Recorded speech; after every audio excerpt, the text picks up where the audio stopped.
Ladies and gentlemen, welcome to another episode of Mixed Mental Arts. And today in the Idea Dojo, we are lucky to have Antonio Damasio.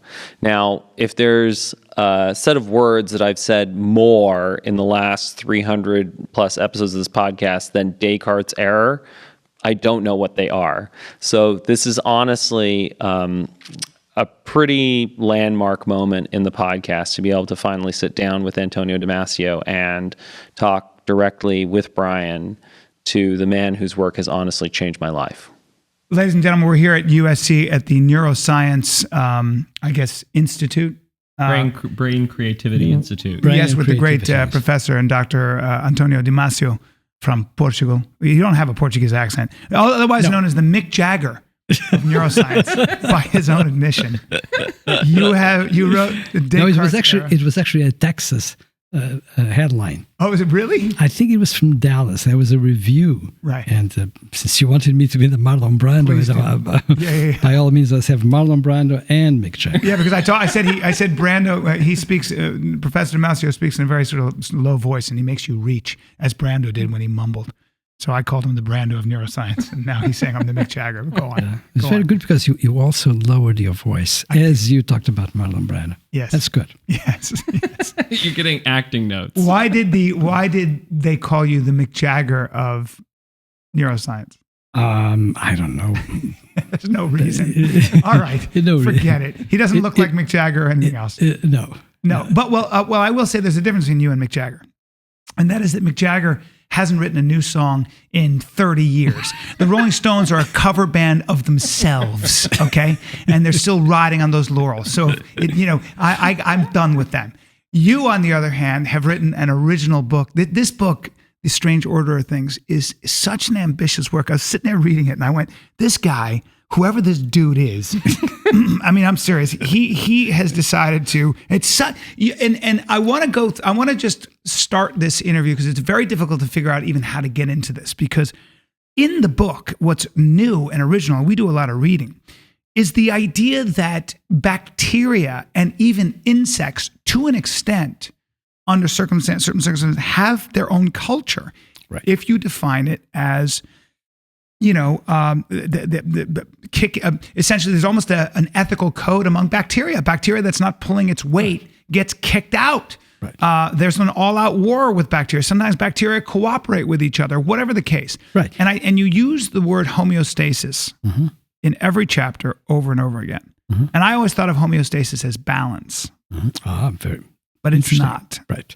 So let's start there. So, first point. Homeostasis. Homeostasis is really regulation of life.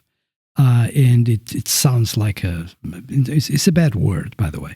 A word that one should use is homeodynamics to give it exactly the dynamic look and not make people think about stasis and not make people think about balance.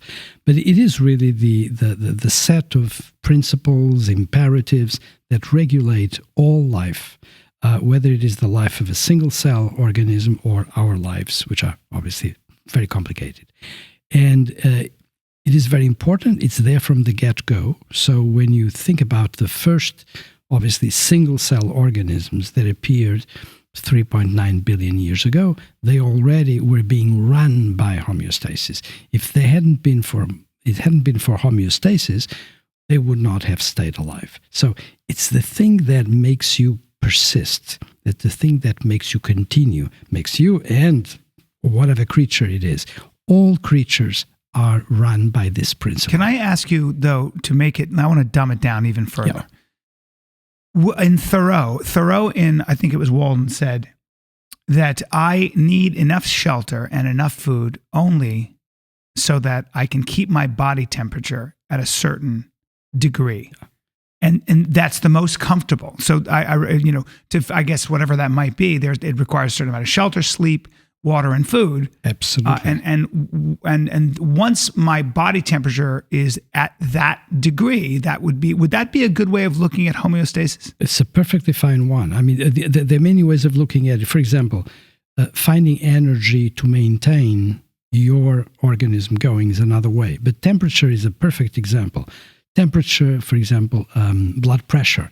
there are certain parameters of our physiology, of our function, that need to be kept. And so there's a sort of lower point and a higher point, and you need to keep the current values within that range. So it's really about ranges. It's never about a set point. It's not the thermostat that you set and kicks in or right. shuts Because off. when you're having sex or when you're cheering for your favorite sports team, you're going to be elevated. But that's part of homeostasis because it's a dynamic. Absolutely. So it's really a set of rules and regulations that have as a goal, because they have a goal. It's very interesting.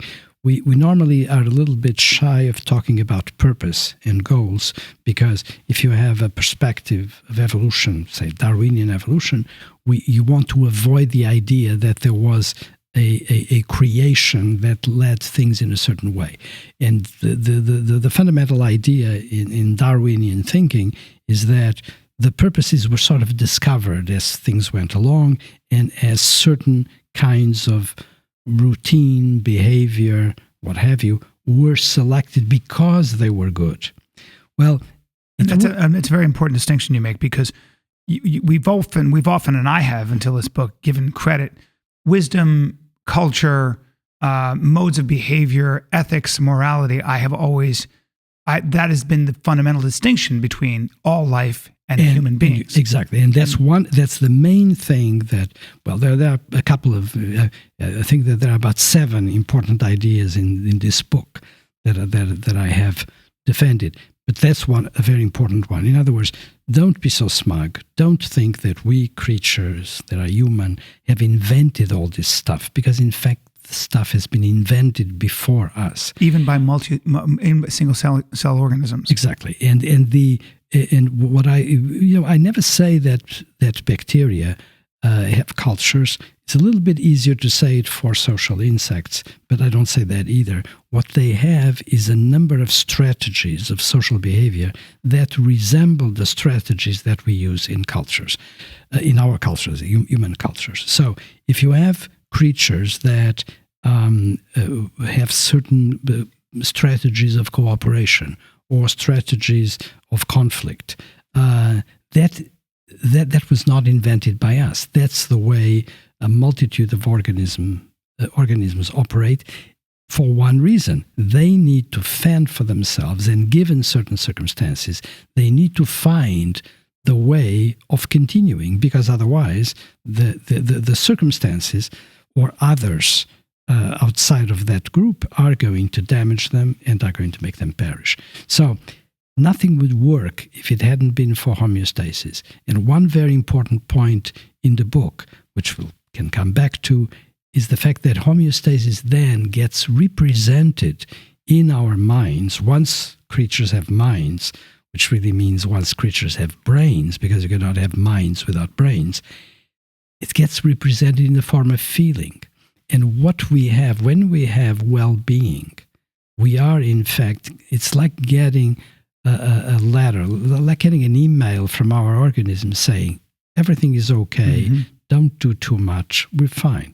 And when you have discomfort, when you are in pain, when you have malaise and you're coming down with a cold or with a flu, it's sending you the notice that things are not okay, watch out. You're getting out of homeostasis. Exactly. Homeodynamics. Your homeostasis is under threat. And if this continues this way, you're going to get sick. And after getting sick, you're going to die. So I feel badly, and now I want to feel better. Exactly. So I have to figure out what actions to take. So you're making the argument that feelings, in fact, are directly connected to homeostasis, to biology, absolutely, to our biology, absolutely, and that they're adaptive and useful, and that is a real rebuttal of everything that sort of this Western enlightened culture believed. Right? Well, and not just Western enlightened. I mean, talk to the Japanese. The idea that feelings, your emotions, do not get in the way of your duty. Right. I mean, it's so amazing. You can imagine how distressing it is to hear somebody talk about feelings and say, well, we don't, feelings are a decoration. We don't have any reason why we should have feelings. They exist, but it doesn't mean that they are important or useful. There's no reason for it. And this is, of course, a colossal mistake. Where have you heard that? What schools of thought have It's actually quite widespread in the schools of rationality, objective. Yeah, well, of course, the more concerned you are with rationality, the more you can tend to do that. But it doesn't need to be. For example, one of the great figures of the classic Enlightenment, let's say the Scottish and French Enlightenment, is David Hume. David Hume, in fact, always said that, well, reason is fine, but reason should be a slave of the passions. Mm-hmm. This is actually going even more Hume said that? Hume said that reason should be a slave to the passions? A slave to the passions. Is that right? That's exactly right. Yeah, Did he live that way? Probably not. I really don't know. That's a hard way to live, isn't it? It is. And I think that's the way that we all live because of our biology. But I think that's the thing is some people are deluding themselves into thinking that their reason isn't the slave of the passions, right. When really it always is. Yeah, not always. And you know, you just need some equilibrium in that. It's not equilibrium. Actually, what you need is reasonableness. There's a difference between reason and reasonableness. Mm. And when you think about the way emotions evolved in creatures that were not at all like us, but that we have inherited, the features that we have inherited, what we find is that they are in fact quite reasonable. For example, if you are under threat from a predator or from some cataclysm in the environment, it is perfectly reasonable to be in fear, because fear will make you stand on attention and then choose some routine of reaction, or not even choose, have that automatically given to you by the organism. So to say that fear is, it's an emotion, it's irrational. Of course it's not irrational. It is extremely reasonable to have fear. It is extremely reasonable under certain circumstances to have anger and fight back.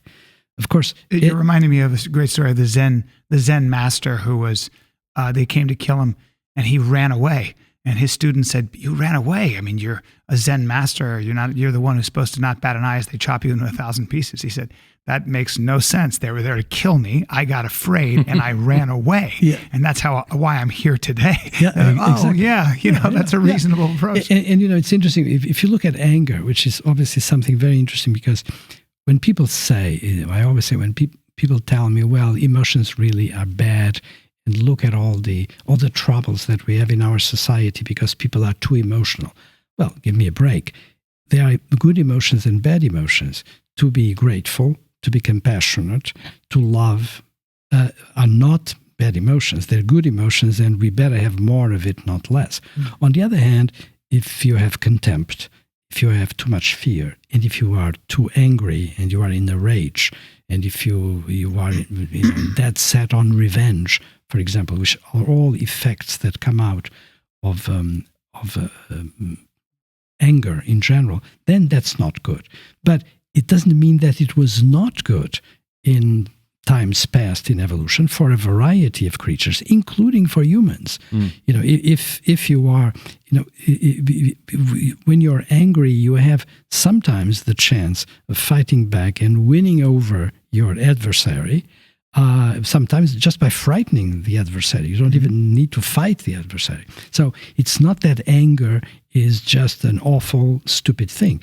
It is something that probably has outlasted its value, and probably we would be better off if our society was less angry and would respond less with anger, with a variety of circumstances. With creativity as opposed to anger, exactly. Or whatever it might be. Try to... And I mean, in terms of trying to live without emotion, you obviously, Descartes' error lays out what that actually looks like for someone like Eliot.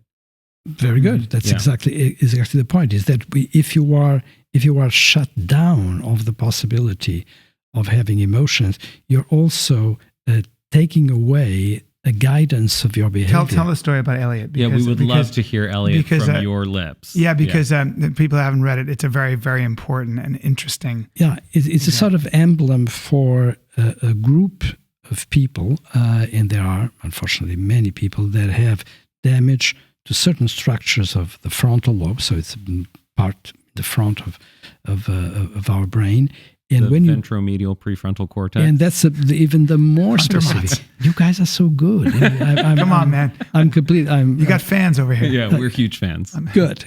Okay, so you damage those structures, and what you lose is the ability to have the correct emotive response in relation to a particular situation.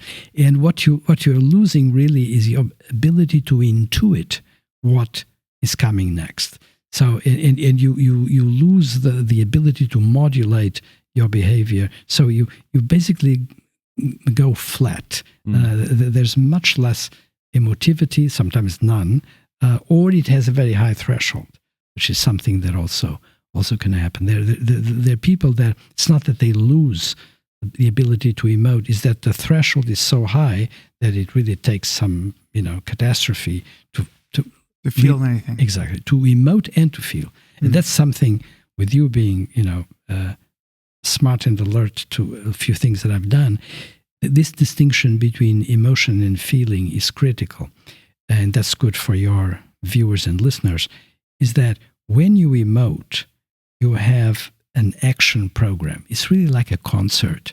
It's like playing a number of notes, or for an orchestra to play a number of instruments in a certain sequence. That's what an emotion is. For example, take fear. I always talk about the mini concert of fear. You can, for example, freeze.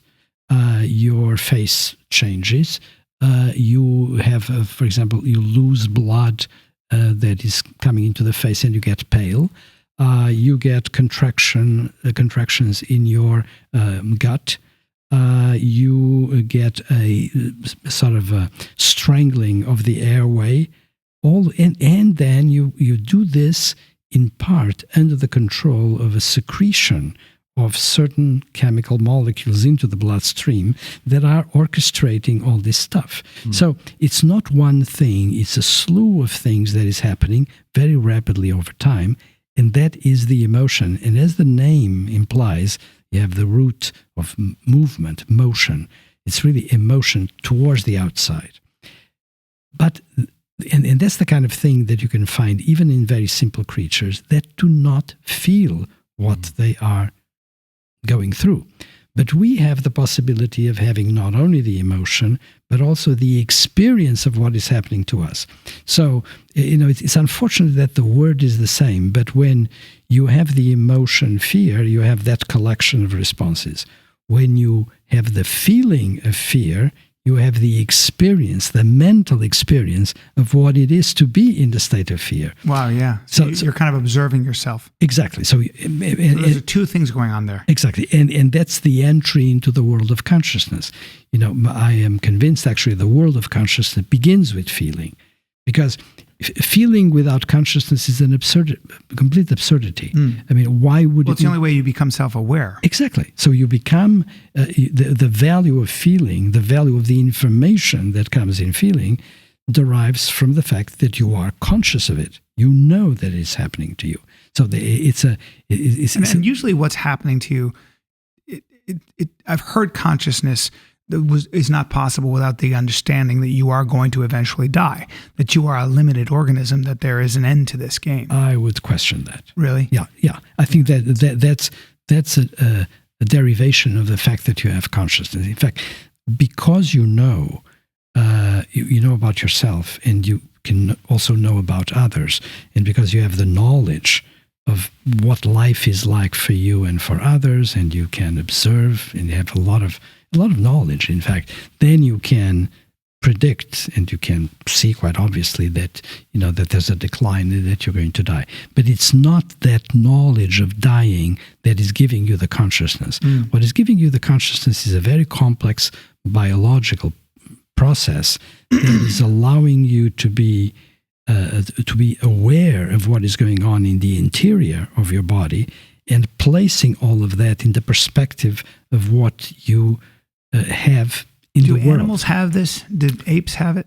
Oh, yeah. They do. Oh, in space. They do. They have consciousness. Yeah. I think that there are a few creatures to whom I'm ready to deny consciousness, and those are the ones that do not have a nervous system. But anything with a nervous system, so a dog, and these they have, but they certainly don't have the kind of consciousness that we talk about, the idea of image making, Correct, and story and mythology and all that. Correct. I would not go to the point of denying it to some of the higher apes or sea mammals. I wouldn't be surprised if, in fact, they even have the concept of narrative. Actually, they don't have a concept of narrative. They have the possibility of narrative. Maybe, but the only thing is that they don't seem to have potential, and human beings have potential. Absolutely, no. The difference there is huge, and I think the difference is huge because with us you have consciousness, of course, and you have feeling. You cannot talk about one without the other. But then we have a lot of other things that are important. We have a huge capacity to learn and to store memories, and to store memories of different levels. And then we have the capacity to put memories in storytelling form.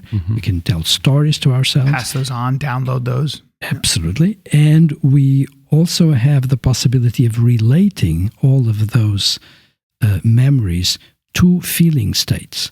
So if you ask me, and actually I have that in the book, in The Strange Order of Things, if you ask me what is most distinctive about humans, and it's different from anything else, besides the fact we have language, that's a capacity we have that is very special, and of course is distinctive of humans.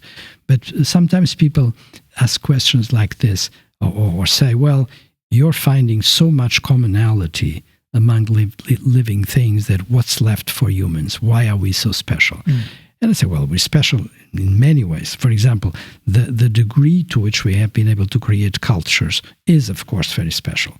And although one can see the foreshadowing, there's sort of this background idea of something that is culture-like in simple creatures, like social insects, for example. But still, it's nothing of the quantity and quality that we have in humans. I mean, humans, imagination and right. I mean, we created arts, we created moral systems, we created belief systems, science, governance, economy, technology, science. All of it, it's a monumental development, and it's a monumental development that actually evolves very rapidly over relatively short time. Well, to the point where we're going to be able to control our own evolution, it seems. In fact, right now we have two kinds of evolution. We have the biological and the cultural. There is a cultural evolution, and the two are going. And sometimes they're not speaking to each other. They're not speaking to each other, and there's even a possibility of conflict. Yeah. But let me just get back to the idea of another very special thing about humans, and that is the fact that when you or I have pain, we feel that pain. Suppose you have pain. Suppose you're sick, and you are in pain, and you feel threatened, and there's a possibility that you may be sick and seriously sick. What we do is something quite momentous, because we have that in the setting of all of our life. All of a sudden, in that moment, you have the history of what you were, and a history that inevitably connects with other people. Your friends, people you love, family, you name it. But then you also have a connection to the future that you have anticipated. Because we're here in this room and we know what we want to do tonight, we know what we want to do this weekend, and we know what we want to achieve in the next months or years of our life. We're constantly building the future. And, my wife, Hannah, has many years ago when we were talking about these things, she said, right, we have memories of the future, which sounds paradoxical, but it's in fact quite correct. Yeah. We're constantly memorizing our anticipated plans. So the pain that we feel at a certain moment is put in that context, which is huge and is totally human. It can make it either better or worse. Exactly, and very often it makes it worse, because if you think about what you're missing, that's horrible. Why do you think that is? What is have you ever isolated or thought about the evolutionary purpose for that? If there is one? If there is one. Very good question is if there is one, because it doesn't follow that we have to find purposes for everything. By the way, it's very interesting because very often, because evolutionary biology is such a beautiful, important field, we very often feel compelled to find justifications for everything. Oh, we have this because. Yeah. Well, it's linked to desire. And so you could say that the expectation of the future is linked to what you want because you're chasing sensations you remember and you want to repeat those sensations. Yep. And then you can sort of like, because you're an imaginative creature, you can then say, if I add this to that, it would be even better. Yeah. And that I'm probably thinking of orgies personally, but that's it's true that we tend to chase sensation and try to maximize that sensation. If you're a hedonist, and if you're into the intellect, you're trying to do the same by exposing yourself to more ideas. Absolutely, but what's so important is that's something. Even I'm extremely liberal in relation to animals. I'm always want to give the benefit of the doubt. And if you don't know, why not raise the possibility that animal X actually has those capacities? We're not just seeing enough. But that is something that I don't imagine that many animals have. I cannot imagine. Maybe elephants or some of these great sea mammals have some projection into the future, but it's going to be restricted. Yeah. It's not going to be like ours. Yeah. Well, and isn't it also the other thing that's truly stupendous about us is not just that we make culture, but that we accumulate culture over time, and then it can evolve, and we can end up with these massive cultural toolkits. Absolutely. And we have the possibility, which is totally unique, which is the possibility of creating records of that culture and then allowing us to reflect on those creations. And by the way, all of that is constantly evolving and generally evolving for the better.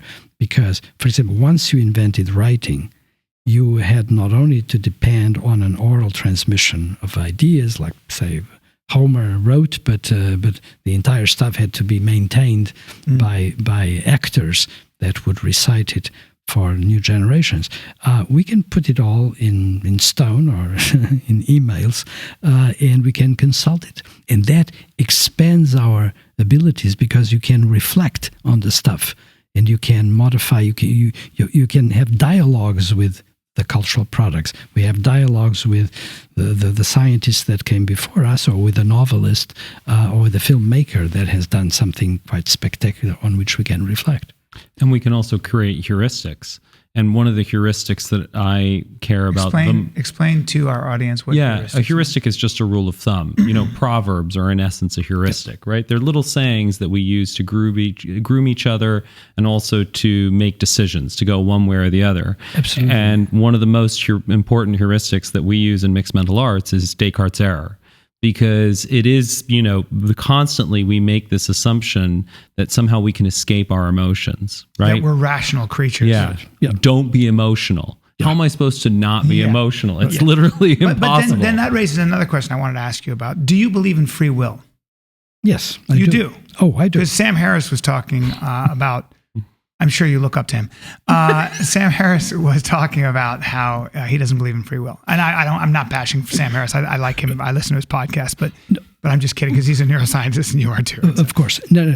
I think that the question is the quantity of it and the circumstances. So, you have to be very practical about it. If you deny free will, there's absolutely no way that you're going to have a morally operating society, because then everybody can say, well, I'm made to do things. That's right. So there's a damage to my prefrontal cortex. Yeah, right. You can excuse yourself and ourselves for all the damage. But the way he would argue it is, and I agree with you, but the way he would argue it is that you're not aware of where that impulse came from. So if you choose to learn Chinese, whatever is in you has always been there to... your body has a certain chemical makeup, but then really it's very weird. I don't know where you go from there. I don't know how you build, I honestly don't know how you even build a justice system or even you can't awe over that. You can't. And also the whole point of self-reflection is to come to understand your impulses. Right. Like a child doesn't understand why it does things, but the whole point of an education is to help make us more self-aware so that we can be like, oh, I'm about to lash out here at everyone. And it's not really because... Sam Harris would then say, though, something about you caused you to become and you can educated. chase you can just keep going all the way down. And it's a ridiculous idea. I agree with you. Yeah. I think that what we have to do two things. One, agree that we have some degree of free will, and more in certain circumstances than others, because there are circumstances where maybe we're doing things. For example, if you have a piece of chocolate, and then after a while, instead of telling yourself, I should not have one more piece of chocolate, you actually say, the hell with it, I'm going to have another one.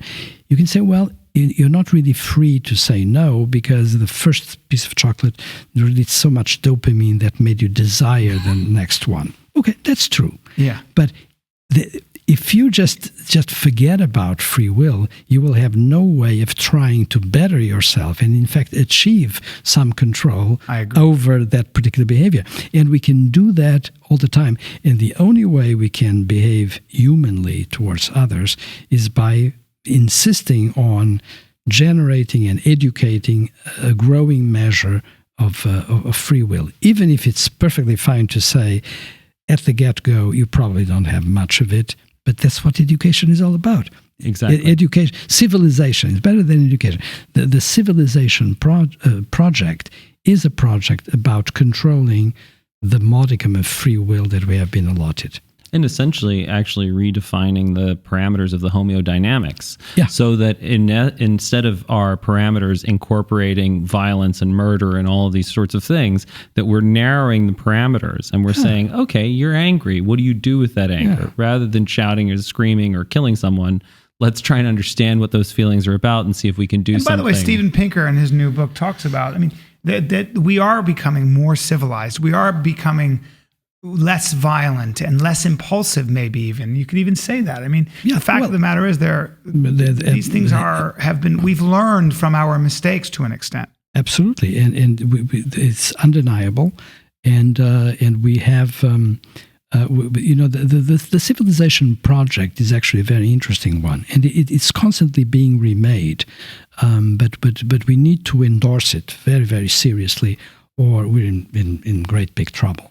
I found myself hoping that Sam Harris's point of view on free will doesn't catch fire. Well, I think it's a dangerous idea. Well, it's a loser idea, because it's good that we're talking about this with you as well, because personal responsibility is a feeling, right? Yeah. Like it comes with there's a sense of like, I'm in charge of my life. I have a sense of ownership. I'm empowered, and that leads you to make very different choices than like, it's all out of my control. Cookie.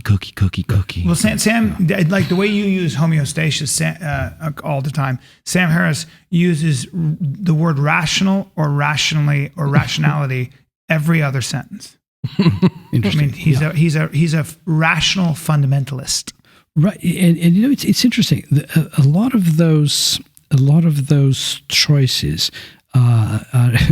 It's quite sort of giving reason to him on the lack of free will. It's not probably under his control completely, because by personality, that's the way you adopt a certain attitude in relation to the world. Well, you could even say that or something happened to him where the idea of emotion and not being rational was painful. And for example. Yeah. But let's not do psychiatry no, without the patient. You're right. You're right. And I don't mean to bash. Yeah, but there's a lot I like about Sam Harris. No, me too. But there's in terms of emotionality, I think what's interesting is because I work with students. I'm a tutor, and so when I read your book as a tutor, I was like, this is what everybody needs to know about, because it's so obvious when you're dealing with teenagers that there is so much emotional life going on, and that it is what is interfering with the educational process. But the key thing is that, the sort of the Enlightenment idea, like I often compare it to a check engine light. That's what feelings are. Mm-hmm. And so the Enlightenment idea is you're driving along, I'm trying to get somewhere, and then these annoying lights keep coming up on the dashboard. Wouldn't it be better if there were no check engine lights?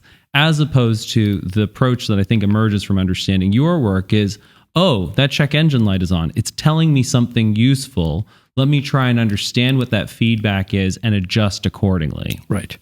I think all of this is we need a sense of proportion. I think emotion is oversold and reason is oversold. And by the way, the Enlightenment is oversold as well, because there's not just one Enlightenment, and there's not just good things coming out of the Enlightenment. There are pretty bad things as well. It's actually a rather artificial period. When most people talk about the Enlightenment, if they know a little bit about history, they're referring to generally the 18th century and a period that's from the early 1700s to about 1789 and covers really the American and the French revolutions. I never thought of that. I thought of the Enlightenment more of Francis Bacon and Newton and... Well, you can extend the Enlightenment, and there are many, many people that do. For example, Goethe is part of the Enlightenment, and so is Nietzsche, and he was at the very end of the 19th century. And you can push it back. There's some people that will include Descartes and Spinoza in the Enlightenment. And Spinoza is actually very... You mentioned Spinoza in the book, I think, don't you? I do, and I wrote a book about Spinoza, which is called Looking for Spinoza, which was, I think, my third book. Because, Spinoza has the great advantage to having advanced a notion that is really the notion of homeostasis, with a different name, of course. The term homeostasis was only coined in the 20th century. But the people who really worked on that were a scientist of the 19th century called Claude Bernard, French, amazing biologist. But before that, Spinoza had talked about the conatus. And the conatus is this force. He described it as a force, in keeping with the 17th century situation he was in. But that's a force that makes you go. And it's a force that does not allow life to stop unless something... Well, Schopenhauer and Nietzsche had a very similar idea of force, which was the will.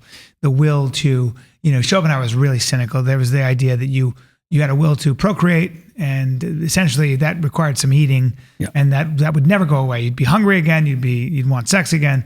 And there was some respite if you saw a great piece of art, if you listen to a great piece of music, perhaps. And whereas Nietzsche said there is an escape if you immerse yourself, if you become an artist. Right. That'll be, but you'll never escape the will to power. Yeah. But it's good to think a little bit about the way in which those terms are used, such as the term Enlightenment, because when you go to even at the end of the French Revolution ends up with the period of the Terror. And the Terror is a direct product of the Enlightenment, too. It's not that the Enlightenment just... No, it was about cleansing. It was about getting rid of all the people that just couldn't be fixed. And eugenics in the latter part of the 19th century, as a result of a beautiful project of science, which is Darwin's project. It's a serious problem. And, of course, it becomes even more serious in the 20th century. Because people were trying to create utopias. Exactly. So you need to keep that into... And the other thing, too, that is interesting, since we're talking about all these people from the past, sometimes people change. If you take a figure like Rousseau, or Nietzsche, for that matter, early Rousseau and late Rousseau are different people, and early Nietzsche and late Nietzsche are completely different people. Nietzsche, for example, starts out with a great devotion to Wagner, and he was a musician as well. He had interest in the music, and then he gets disillusioned with Wagner, and all that goes by the wayside. A lot of it was because Wagner was an anti-Semite. Right, and a few other bad things. Yeah. But then he actually gets sick because Nietzsche dies with syphilis and very, very sick and demented. And whatever he was pronouncing in the last couple of years of his life, I can perfectly well do without, because it's unlikely to be a very reasonable thing. Yeah. But, Yeah, and I think that's a very interesting thing we forget. People change. Absolutely. Who you are as a young man is so different from who you are as a 50-year-old. Yeah, it's just amazing. And it's interesting too, because sometimes you get pegged with a certain idea or a certain opinion, and you have to be very careful, especially when, for example, in science, when you're quoting a colleague or a thinker, you have to be very careful if that really is representative, and because a person may have said something early on and then revised it.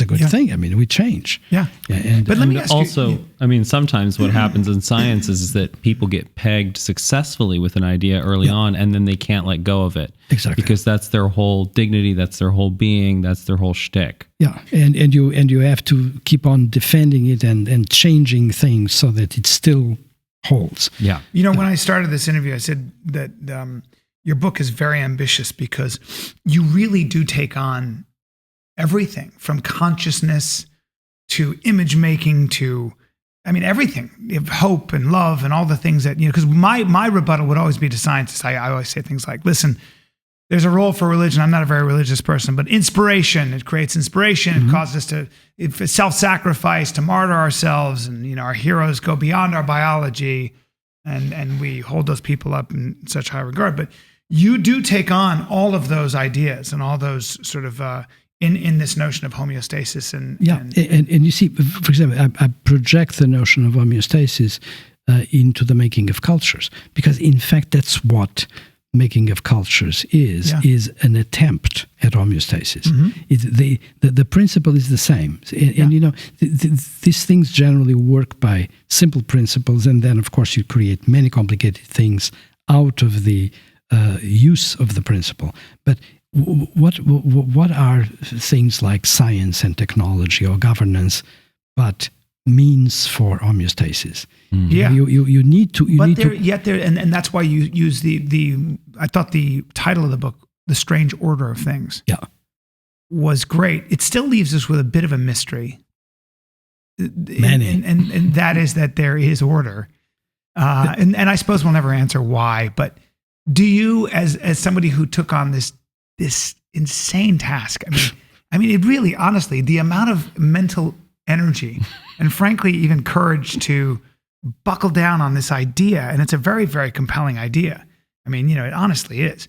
So you write this great book, and again, Damasio does it again. If you read the reviews, it's pretty cool, man. I mean, you write Descartes' Error, and you come back, and you've got all this notoriety. You're here, and you of course, you're obviously a very restless soul, and you say, "There's more work to be done. I'm going to solve this. I'm going to take on this problem." What has left you still wondering? Where's the mystery for you? Oh, tremendous number. I mean, the mysteries galore. For example, in the book, as you know, is in 3 parts, and that middle part that talks about image making and the construction of emotions and feelings and consciousness is there because in order to move from the creatures without minds into the creatures that can actually make cultures deliberately by their own volition, you need to understand that there's a mind. So I had this middle part of the book, which is out about the fundamental characteristics and tools to making a mind. Now, in there are immense problems to be solved. Actually, it's very interesting. I finished writing this book probably 2 years ago. And then you go through a period in which you show it to colleagues and ask people what they think. And then there's the period of editing. So by the time the book comes out, you actually, if you're lucky and if your mind is working well, you're well beyond the book, which is exactly my situation. I like the book. I think there are some very good ideas there, but there are 2 or 3 points in which I'm already beyond it. And one of them is consciousness. Another has to do with this fundamental idea that the brain doesn't make minds alone, makes minds in cooperation with the body. And I had enough data there to stick my neck out and say that, but now I'm well beyond that because we've done lots of research in the meantime. Yeah. So sometimes I catch myself answering a question with knowledge that I have today, but I didn't have 2 and 3 years ago, and that is not even in the book. New science that's exactly, because and that's the fun of it. So when you ask me what are what are things that you still want to do, a lot of them. Yeah, well, the book, I know what you mean. You're done with the book. On to the next. In a way, I am. Although I've developed a certain re-like of the book. largely from people like you, because they tell me they like it, and if they like it now, I'm going to like it more.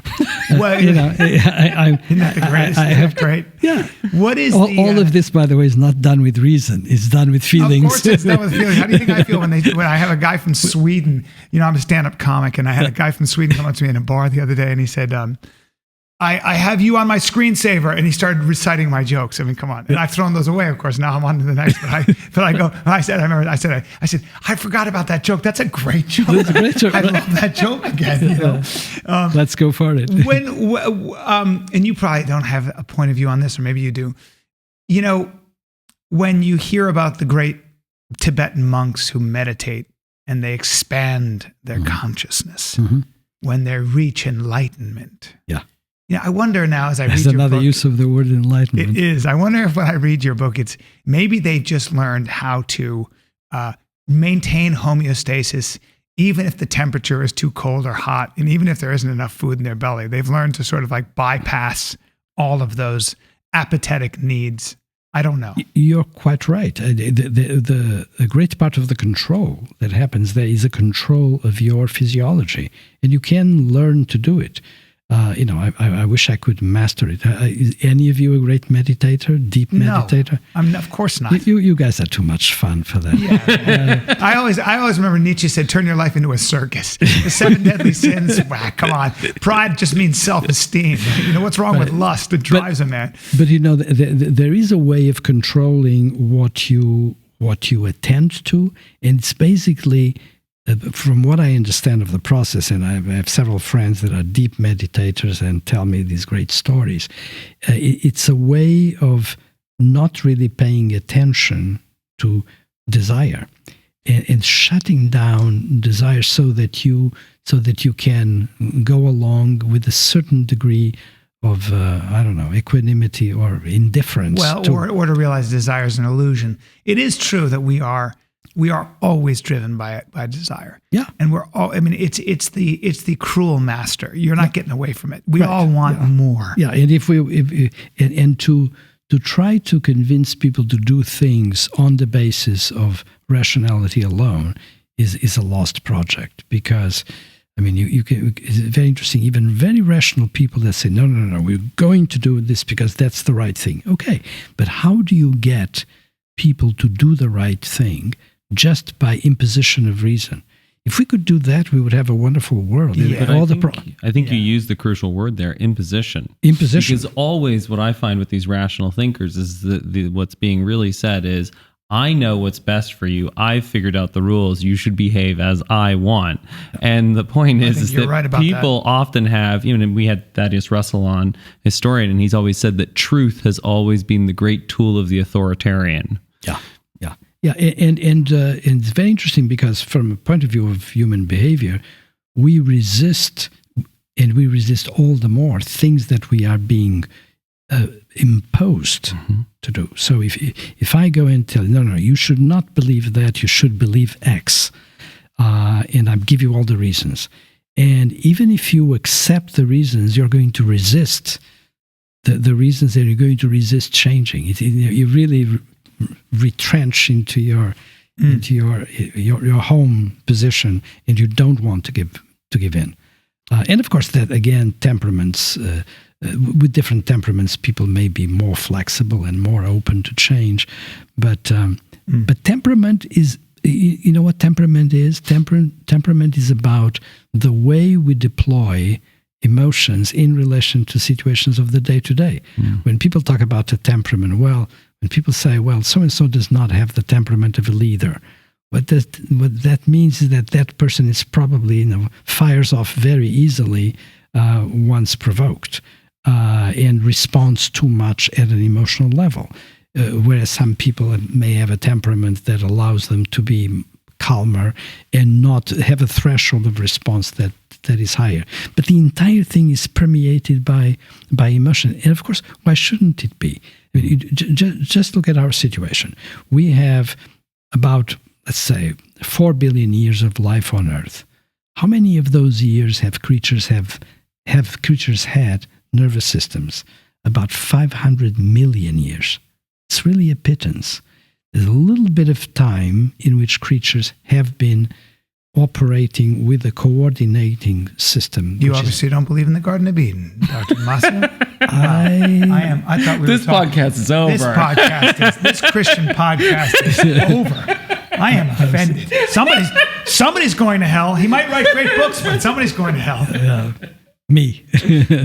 Well, we're all going together. I think Bryan is going to be leading the charge, honestly. Well, how can, I interrupted you with my silly joke. No, that's no.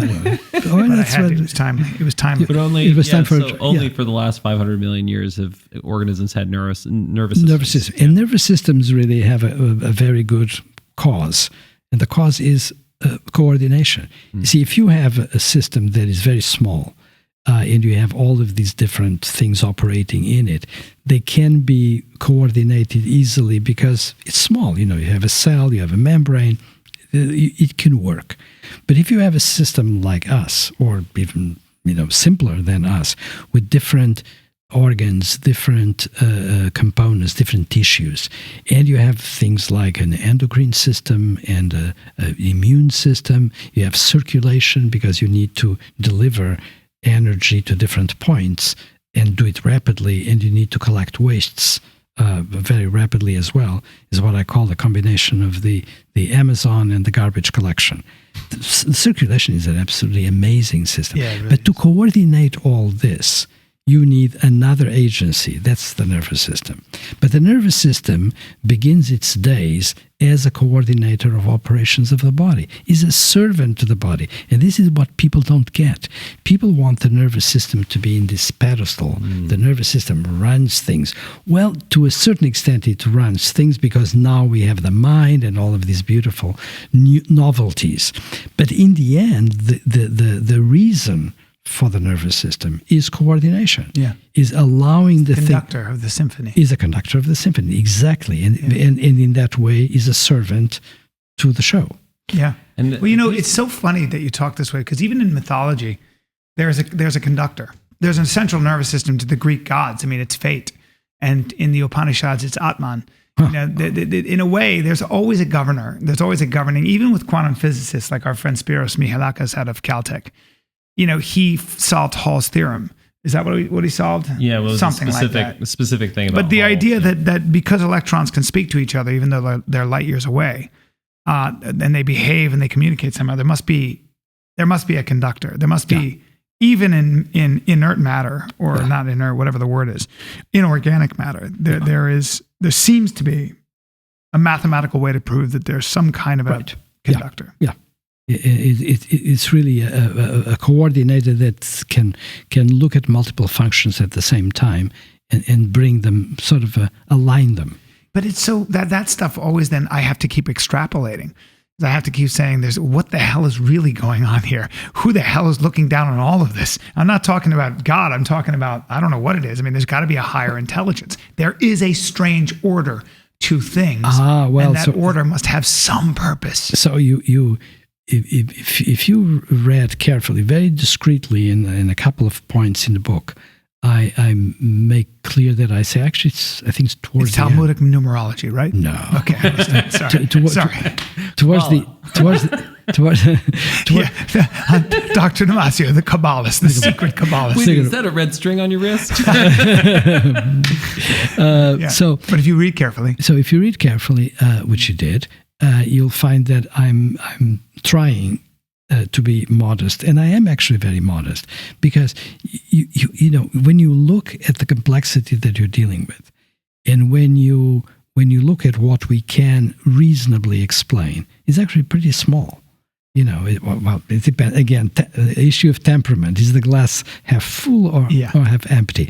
It's huge when you think that you can now have a certain account of things from the Big Bang to the current moment, and when you think you can go into caves and do with genetics, you can date archaeological artifacts and so forth. It's terrific. We're doing great in many respects, but at the same time, okay, what's before the Big Bang, and what's after all the things that we are achieving, and we really don't have a very good theory of everything, and we don't have a very good theory of where all of this fits. And there's a colleague of mine who actually likes my work and says, you just don't get it. All of this is being run by a program that is exterior to ourselves and is making it all tick. And by the way, he's not a creationist. He's not thinking about a God that is doing that. He's thinking about a program. And where did the program come from? Well, from another galaxy. And of course, it's an intriguing story. It's not a story that I buy easily, but there's no reason why I shouldn't. Yeah, there's no reason you shouldn't. The problem is that it's very hard for us we just don't have any measurable proof for it. Exactly. And isn't that the challenge, I think, specifically of the human mind, which is that it is such a meaning-making machine that we are constantly trying to make sense of whatever data we have and confabulate some sort of story about how this all works. That's Absolutely, right. Yeah. And people were, and when you look at the great beauty of legends going into the past of humanity, you have all that confabulation. You have that making of stories that produce meaning, that produce a certain degree of joy, and produce, sort of rebalance things. So let me turn this on Hunter. If you had to, and I want to ask you your answer to this, of course, but if I said to you, how would you concisely, in a couple of sentences or even one sentence, describe what the strange order of things is about? And what do you think people should take away from it with? I think that there is an emergent order in the universe, and it has been emerging for a very long time, and that ultimately much of what we think of as distinctly human originally emerged from our emotional and affective life. Terrific. Jesus, Hunter. What, he got an A for that, or what is it?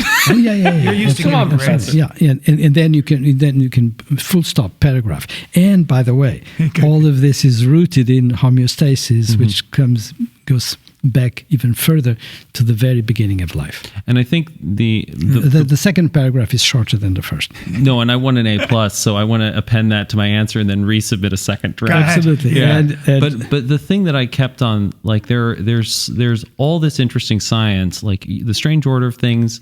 I don't know if you've read Cesar Hidalgo's Why Information Grows, Adrian Beijon's The Physics of Life.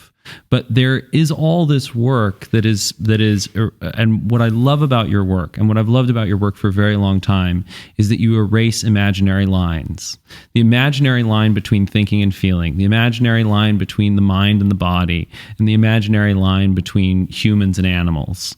And what is starting to emerge are these more and more of these sort of large visions that see all of this as a large cohesive process, and that is uncovering all the interactions and trying to understand how this emergent order all clicks together.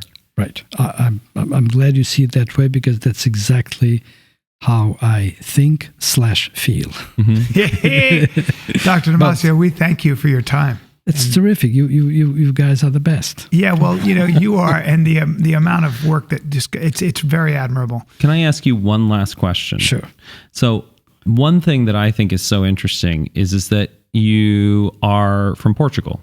Yeah. And coming from Portugal into the culture of academia, it seems that you saw things that maybe people who, didn't grow up in Portugal, like the emphasis on the mind and the body being connected, the importance of thinking and feeling, these are very sort of Mediterranean perspectives, I feel.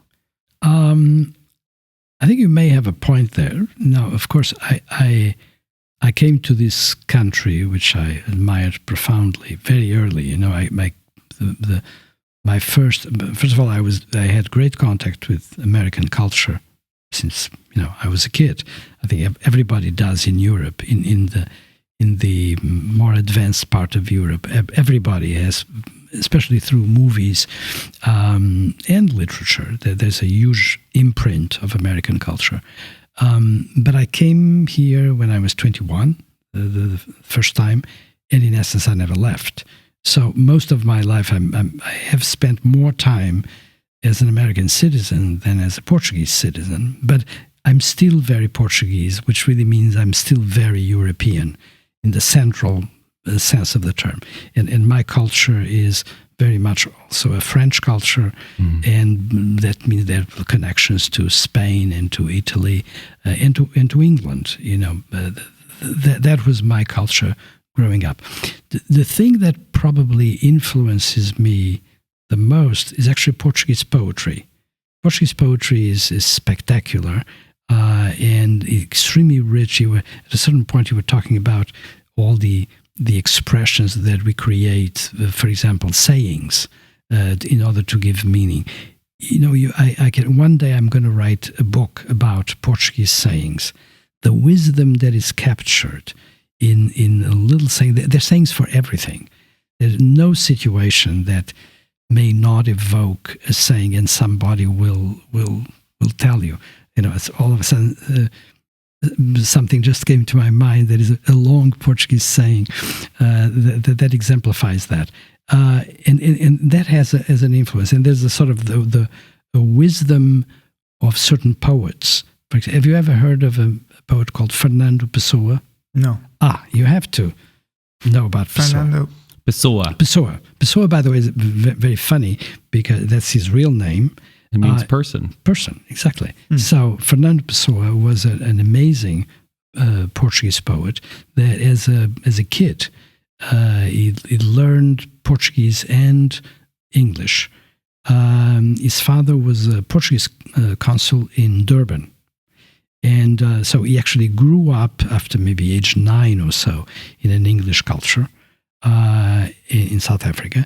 And he started writing very early, and he started writing under aliases.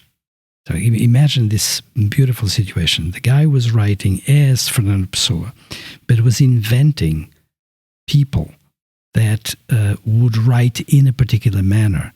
And all throughout his adolescence, he wrote in English and in Portuguese all of this amazing stuff using different characters. And when I think he did something like 30 different aliases in his life, probably more. Wow. It's absolutely spectacular. And you read that poetry, and it sort of encapsulates philosophy. It encapsulates the history of theater. I mean, we have Shakespeare is all there. And it's really quite remarkable. And I think that probably had an influence. I never would have guessed that. You did such a deep intellect, and then you're like, poetry. But I have to say, poetry changed my life. It's why I became an actor. And it's because I'd never been moved by words like that. I was like, what? And I just... Was there any specific poet? Well, believe it or not, it was Springsteen. I was a young guy. And he spoke to me, though, man. I just listened to, I'd never had anybody put words together like that. I can talk about great poets and great writers, and great prose, but Springsteen was able to tell these stories in this sort of rhyming verse, and then he would sing them, but it wasn't the music. It was the words that blew me away. I mean, they hit me. They radically changed me. Yeah. I had to be part of it somehow. I had to figure out how to touch or get closer to that thing that overwhelmed me. It's an overwhelming feeling. Right. Exactly. It's a feeling, and it actually is what you're doing is a great defense of the arts in general. Because it feels like a deep truth. Yeah, absolutely. That it really does. That's really the definition of great art. It's the only measure you can use. Does it really lead to something deeper in terms of appreciation of what human life is? Yeah, and if it does, joke about that. And by the way, you can do that with poetry. You can do that with theater. It creates great compassion in you. In a way. And music, good music can do the same thing too. Yes, and it's a way of bringing out the best qualities that you have. It is, and it's a great way of establishing society, because you establish, you don't want to have that alone. On the contrary, when you are going through those exceptional feelings of great quality, what you do, it pushes you into fellowship. It pushes you into connection with others. It does. At multiple levels. Original self-expression does two things, I think. And Emerson talked about this a little bit. It not only does it surprise and shock you in a beautiful way. But it also brings back something that you remember, even if it's in your imagination. I think he used the word, and you kind of recognize it as an alienated majesty, but something that you know, it's from self-reliance, but it's very true. There are two things going on. One is, I felt that way about life this whole time and I didn't know it. You know, there are two things going on that can be rather shocking, but it is a deeper truth. Like, you know, you're sitting in traffic and you hate humanity, and then I hear Andrew Day come on, and I'm like, even terrorists have mothers. Why can't we just? Why can't I love everyone? You know, and it takes you outside of the appetites. It makes you forget for a second that you're a biological creature with those needs. I think your question about European culture is very interesting, because I think actually one of the great beauties of a diverse world is having the possibility of reaching into these different ways of looking at what the universe is and what people are. And there is probably something about European culture, at least certainly for people of my generation, but I think even today that still exists. And for example, there's a great tolerance of abstraction. I think a tolerance of obstruction, abstraction. I think people in Europe are much more tolerant of thoughts that are not made immediately explicit and connected with a use. Here, people insist very much. Oh, okay, what does that mean? Well, what people want to have it all. Well, they don't want. The nuance is terrifying to Americans. We tend to want.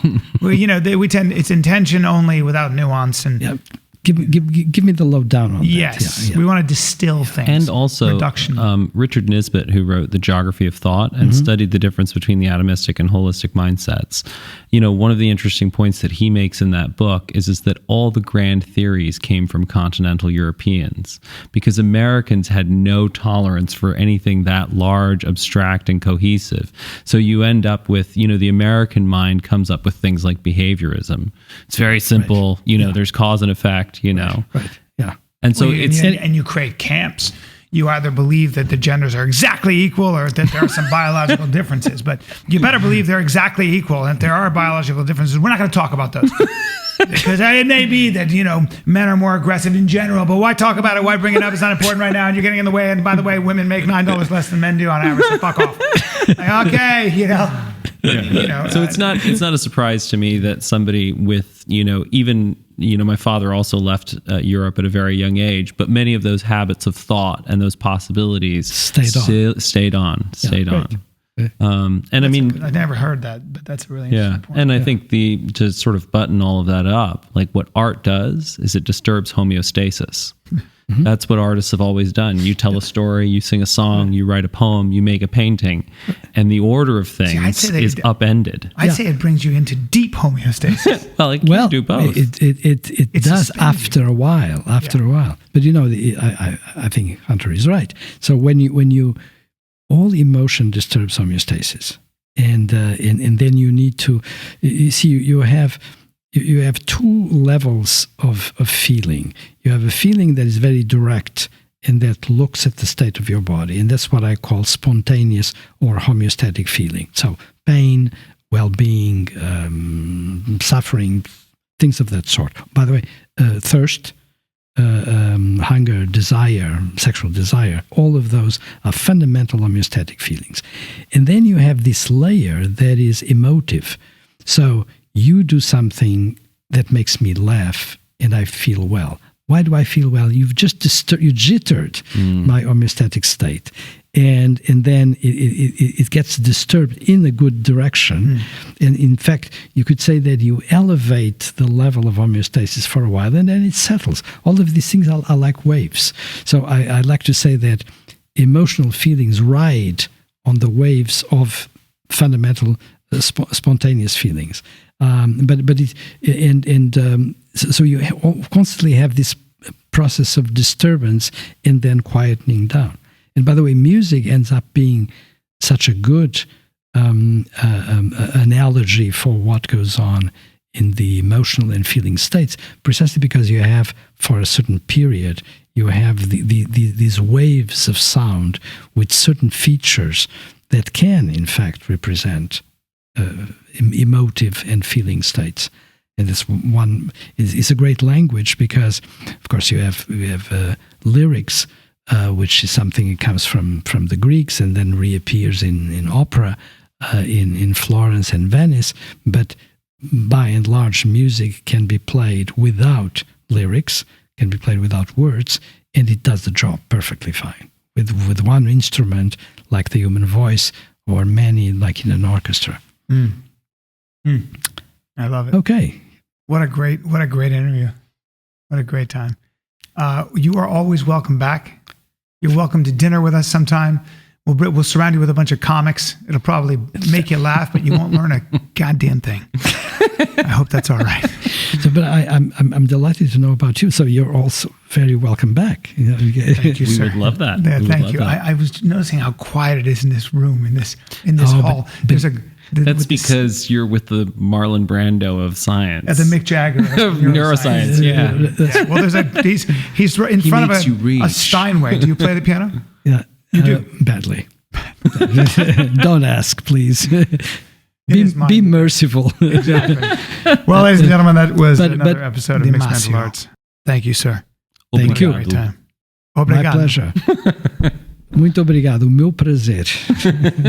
Patreon. You guys have actually been giving money. That's something you set up. No idea. Never looked at the page. But I understand we're making enough money to break even. So I'm not losing money anymore. That's kind of good. After 300 episodes, I'm actually not losing money. We're actually breaking even. So give even more.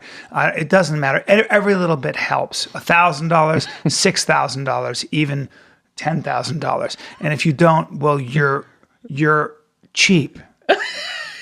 Either way, we want to get rich, so give us money. And make you more content. Yes, well, we'll do it anyway. Yeah, we really will. We'll do it anyway, even if you don't give money. But give money, man, because we want to pay our engineers like Reed Nicewonder and other people who are dedicating their time. I'm amazed that so many people are willing to work for free, but I want to pay them. I'm not going to take any of the money. What am I going to do? Buy another Tesla? Anyway.